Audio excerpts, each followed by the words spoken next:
Our office oftentimes sees people for estate planning consults in two important times in their life.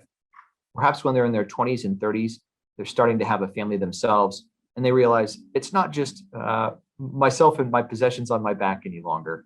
I've perhaps acquired a home.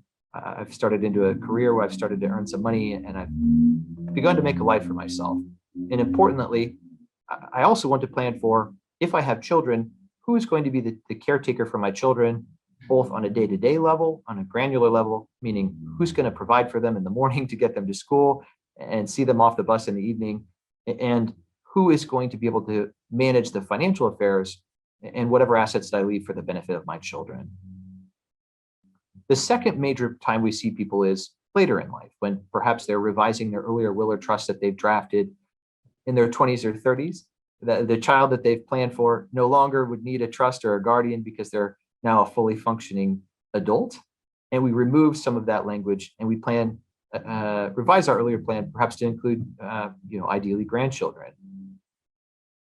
Those are the two central times that we see people, but there always are good opportunities to update. We draft documents at our firm with the hope or aspiration that it lasts people for many decades. We try to build in sufficient flexibility that allows for changing wishes or desires, or for perhaps people to come in and out of your life. You may name an executor or beneficiary of your will that's a trusted person or loved one. We try to allow for secondary or alternative persons in the wills, so that if we name our brother and our brother passes away or leaves the area and is no longer a good fit, then maybe it goes to our sister to be executive of our will because she's still in the area and is better suited to doing so.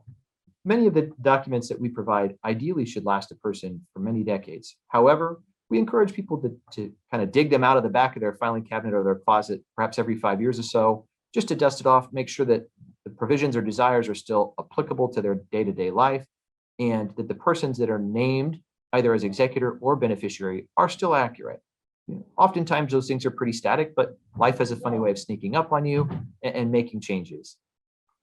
Alternatively, after a central life event, such as divorce, a death of a party that's named in your will or trust or other estate planning documents, or perhaps more hopefully the birth of a new child or entry of a new adopted child into your life, or a new spouse.